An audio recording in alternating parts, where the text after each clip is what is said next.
तुला क्वेश्चन विचारायचा आहे. हम्म. तुझे संभाजी महाराज फेवरेट आहेत ना?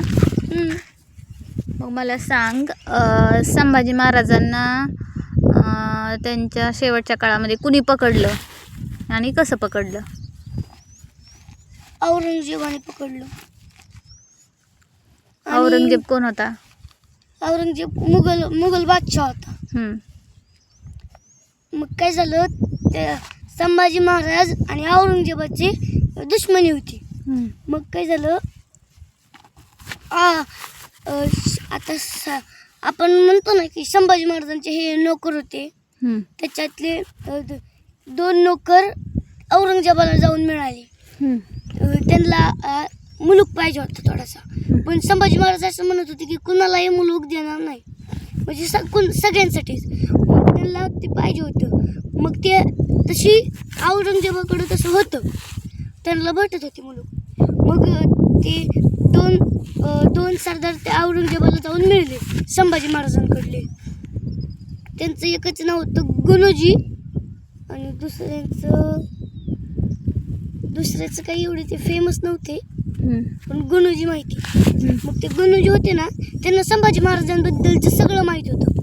ते खूप थोडेसे सरदार होते, लढण्यात वगैरे चांगले होते, पारंगत. मग आता काय झालं, मग ते त्यांना जाऊन मिळाले ना, मग त्यांनी त्या गणोजी शिर्केंनी औरंगजेबाला सगळी माहिती सांगितली की संभाजी महाराज आत्ता इथं आहेत.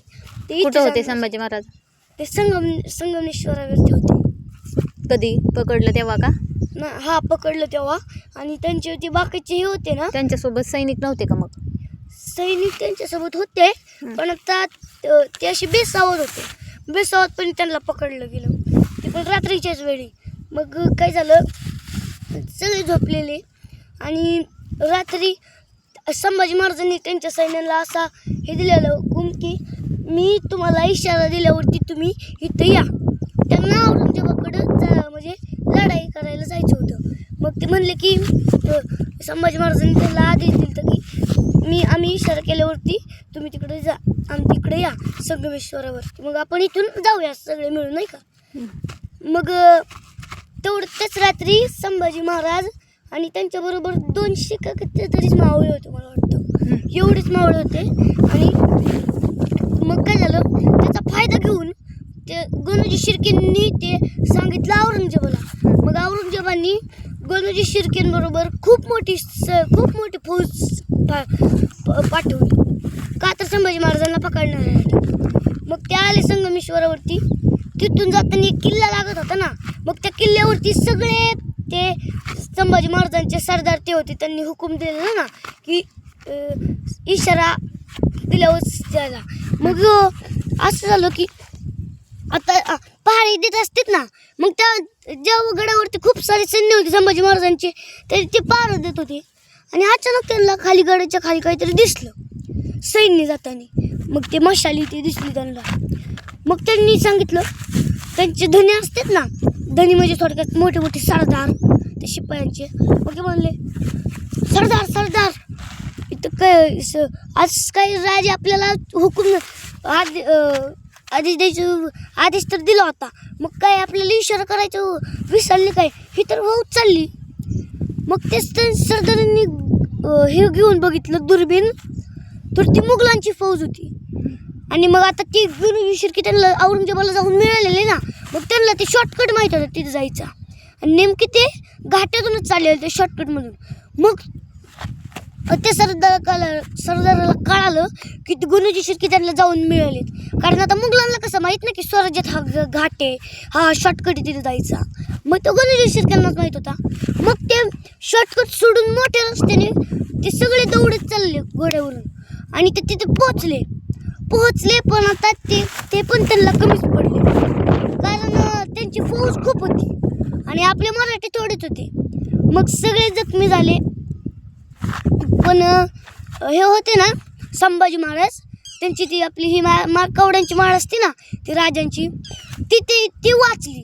संभाजी महाराज त्यांच्याकडे औरंगजेबाकडे गेले, पण ती माळ वाचली, कारण त्यांनी एकच त्यांच्या सरदाराला असा आदेश दिला लढतानीच की तुम्ही ही माळ घेऊन इथं जा. कुठं होते ते तेव्हा, त्यांची बायको परत ती हे राजारामराजे हे एक गडावरती होते. मग ते म्हणले की तुम्ही गडावरती जा पटकन. मग ते गड दुसरा होता. मग ते म्हणले सरदार की नाही राजे रायगड का राजगड? आणि मग ते म्हणले की मी तुम्हाला सोडून नाही जाणार ते सरदार म्हणले. मग ते म्हणले की जा. राजे संभाजी महाराज म्हणले की जा, हा आमचा आदेश आहे. मग ते गेले आणि ती माळ वाचली. पण संभाजी महाराज पकडले गेले. मग पकडून कुठं दिलं त्यांना? बहादूरगडावर. आणि मग काय झालं बहादूरगडावर गेल्यावर? मग त्यांचे डोळे काढले, नख काढले, बोटाची स्किन काढली, परत मीठ चोळलं, जीभ काढली. म्हणजे त्यांच्यावर अत्याचार केला का? त्रास दिला त्यांना? किती दिवस त्रास दिला? 40. मग त्यानंतर मग काय झालं?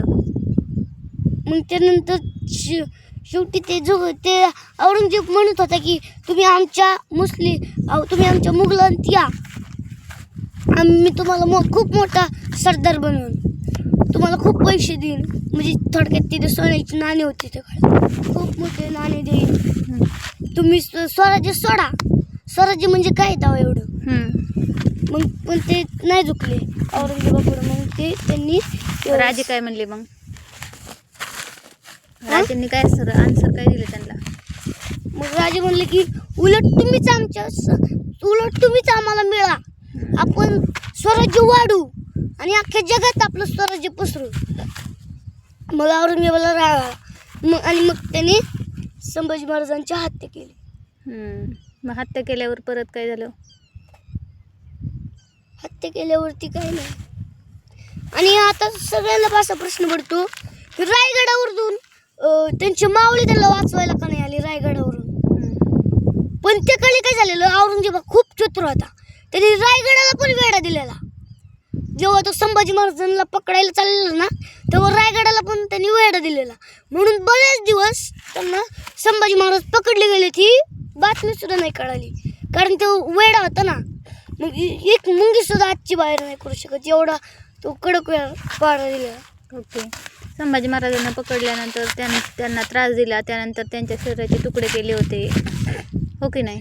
मग ते परत काय झालं? परत ते तुकडे वगैरे कुठं टाकले काय असं काय? तुकडे भीमा नदीत टाकले. मग त्यांचं काय झालं परत? काय नाही, आता एवढा पुढचा इतिहास नाही माहीत. पण ते कुणीतरी शिवले तुकडे. हां. ओके. हे सगळं कोणत्या गडावर घडलं? बहादूरगड. ओके. मग तुला जयघोष करायचा आहे का शिवाजी महाराजांचा, संभाजी महाराजांचा? ओके, बोल. शिवाजी महाराज की जय. संभाजी महाराज की जय. हर हर हर महादेव. जय शिवराय, जय शंभूराजे.